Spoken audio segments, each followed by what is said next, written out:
ఛత్రపతి శివాజీ మహారాజ్ విగ్రహం కూలిపోయింది. అయితే విగ్రహం కూలడంపై రాజకీయంగా ఒక దుమారం మొదలైంది. మాల్వాన్లో 35 అడుగుల శివాజీ విగ్రహాన్ని ఏర్పాటు చేశారు. అయితే ప్రస్తుతం ఆ విగ్రహం కూలిపోవడంపై శివాజీ మహారాజ్ ప్రేమికులు ఆగ్రహం వ్యక్తం చేస్తున్నారు. ఘటనా స్థలిని పరిశీలించారు దబ్తా ఎమ్మెల్యే వైభవ్ నాయక్. ఇక కాంట్రాక్టర్పై పోలీసులు కేసు కూడా నమోదు చేశారు. బిఎన్ఎస్ సెక్షన్లు 109, 110, 125, 318, 3 కింద కేసు నమోదు చేశారు. అయితే శివాజీ విగ్రహం కూలడంపై సీఎం ఏక్నాథ్ షిండే కూడా స్పందించారు. విగ్రహం కూలడం దురదృష్టకరం అన్నారు సీఎం ఏక్నాథ్ షిండే.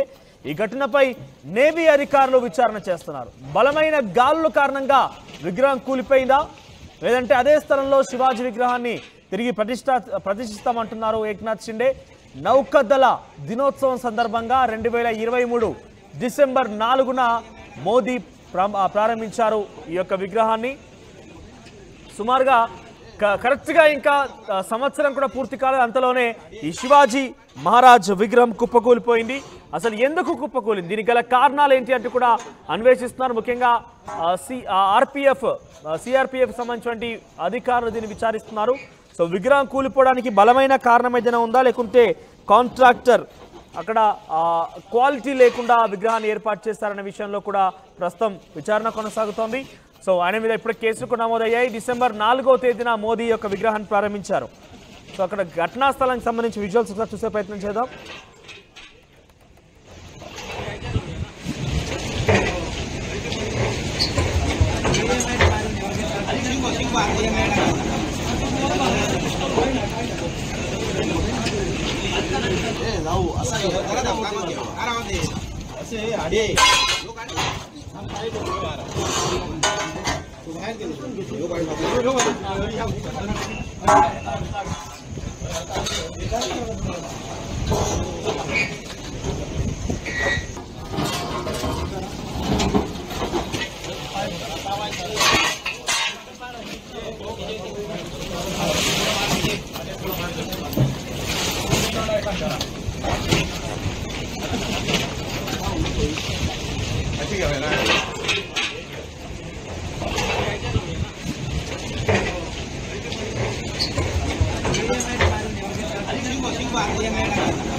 మహారాష్ట్ర అసెంబ్లీ ఎన్నికల ముందు తీవ్ర చర్చకు దారితీసే ఘటన ఒకటి చోటు చేసుకుంది.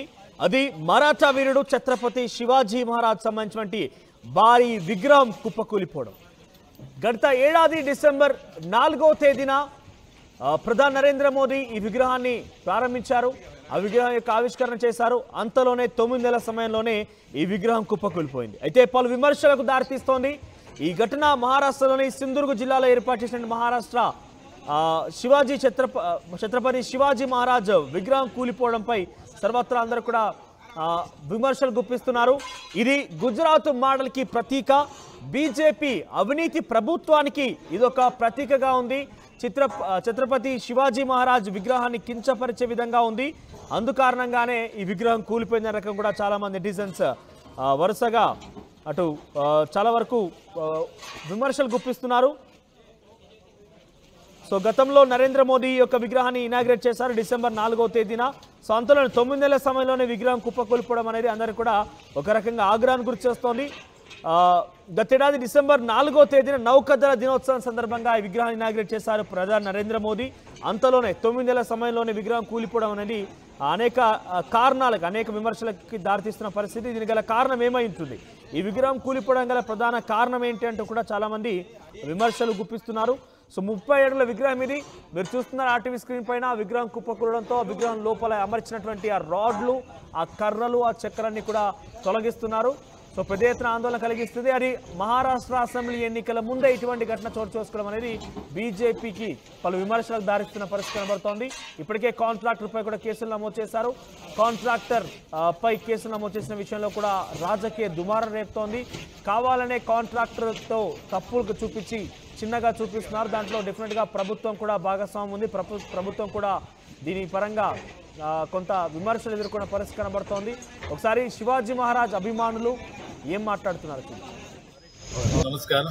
आज मालवण राजकोट येथे घडलेली घटना अत्यंत दुर्दैवी आहे आणि याबाबतच्या सगळ्या शिवप्रेमीच्या किंवा जिल्ह्यातील महाराष्ट्रातील सगळ्याच नागरिकांच्या भावना थोड्याशा या विषयामध्ये वेगळ्या पद्धतीच्या आहेत आणि त्या सगळ्या भावनांचा आम्ही आदर करतो. खरं तर या सगळा पुतळा हे मालवणचं वैभव होतं आणि या सगळ्या परिस्थितीमध्ये काही तांत्रिक याच्यामुळे खरं तर नेहमीच्या अखत्यारीतील या पुतळ्याचं बांधकाम झालं आणि त्याचं अनावरण सुद्धा झालं होतं.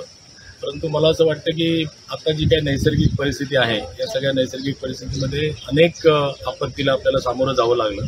त्यातलीच एक आपत्तीवजा ही घटना आहे की ज्यामुळे कदाचित प्रचंड वाऱ्याचा वेग असू शकतो आणि काही कारण असू शकतं. थोडक्यात तांत्रिक काहीतरी बाबींमुळे हे सगळी दुर्दैवी घटना घडलेली आहे. तर त्यामुळे या सगळ्या तांत्रिक बाबीमध्ये काय चुकलं काय झालं या सगळ्याबाबतची एक सखोल चौकशी निश्चितच होईल आणि पुन्हा एकदा सगळ्यांचा मानबिंदू असलेल्या या सगळ्या पुतळ्याच्या उभारणीचं काम आपलं सरकार निश्चित हाती घेईल आणि ते खूप लवकरात लवकर पूर्ण होईल. आम्ही सगळ्यांच्या भावनांचा आदर करतो आणि आव्हानही करतो. हे थोडंसं नैसर्गिक आणि काही तांत्रिक चुकीमुळे घडलेली घटना आहे. तर कृपया याबाबतीत कुठल्याचं राजकारण न येता सगळ्यांनी आपण शिवप्रेमी म्हणून या सगळ्या घटनेला सामोरं गेलं पाहिजे आणि असं सामोरं जाऊन पुन्हा एकदा हा मानबिंदू असलेला छत्रपती शिवरायांचा पुतळा एका दिमाखामध्ये उभं करण्याच्या मागे सगळ्यांनी आपलं सहकार्य दिलं पाहिजे. आमच्या भारतीय जनता पार्टीच्या वतीने सुद्धा आमची सगळी या पद्धतीची सगळी रचना सुरू झालेली आहे. या बाबतीतली सगळी तयारी सुरू झालेली आहे. पुन्हा एकदा मी सगळ्यांना आवाहन करतो शिवप्रेमींनी या सगळ्या घटनेमध्ये सगळ्यांनी एक होऊन चांगल्या पद्धतीने पुन्हा एकदा हे जे आपण राजकोटचं वैभव उभं केलेलं होतं ते पुनर्प्रस्थापित करूया. धन्यवाद. छत्रपती शिवाजी महाराजांच्या पुतळा आज निकृष्ट कामामुळे कोसळला याबद्दल आम्हाला अति दुःख होतंय. शिवप्रेमी म्हणून आम्ही याचा निषेध करतो. खरं तर गेल्या 6 महिन्यापूर्वी कोट्यावधी रुपये खर्च करून हा पुतळा या ठिकाणी उभारण्यात आला आणि त्यावेळी इथल्या स्थानिक लोकांनी सुद्धा त्यावेळी पुतळ्याच्या कामासंदर्भात तक्रारी केल्या होत्या, वृत्तपत्रात सुद्धा आल्या होत्या. म्हणून त्याकडे पद्धतशीरपणे दुर्लक्ष केलं गेलं आणि जे विरोध करतायत ते आपल्या विरोधात असा त्यांनी समज करून घेतला. परंतु आपण बघितलं की पाठीमागे 400 वर्षापूर्वी छत्रपती शिवाजी महाराजांचा किल्ल्याचा एकही चिरा ढासळला नाही.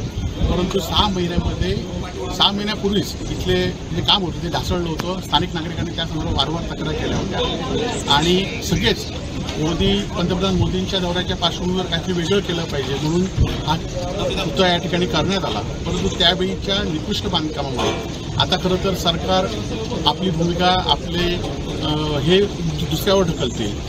वायुसेनेकडे पुतळा आहे म्हणून सांगतील किंवा या छत्रपती शिवाजी महाराजांचं महाराष्ट्र सरकारने ह्याच्यासाठी खर्च केलेला आहे आणि त्यामुळे दोषींवर गुन्हे दोन झाले पाहिजेत. नाहीतर शिवप्रेमी म्हणून आम्ही तीव्र असं आंदोलन संपूर्ण जिल्ह्यातच नव्हे तर महाराष्ट्रभर आम्ही करणार आहोत आणि या घटनेच्या पार्श्वभूमीवर जे काही बेकायदेशीर कामकाज झालं त्याचा आम्ही निषेध करतो आणि त्याचबरोबर मालवण तालुक्यातील शिवप्रेमींना आम्ही विनंती करतो की आपण शांततेत हा निषेध व्यक्त करायचा आहे. शिवप्रेमी कुठलाही उद्रेक करू नये आणि शांततेमध्ये पाळावी पाहिजे. कारण छत्रपती शिवाजी महाराजांची अस्मिता ही महाराष्ट्राची अस्मिता आहे आणि आमची अस्मिता आहे आणि त्यामुळे या पुतळ्याच्या बांधकामामध्ये या पुतळ्याच्या बसवण्यामध्ये या पुतळ्यामध्ये जो काही हलगर्जीपणा असेल आपण बघितलं असेल की संपूर्णपणे जे स्ट्रक्चर वापरलं ते एकदम स्टीलचं वापरलं गेलं, लोखंडी वापरलं गेलं. ते 6 महिन्यात वर्षभरातच खरं तर गरजतं आणि या सगळ्या कामाचा भ्रष्टाचार झाला आहे की याची चौकशीला सरकार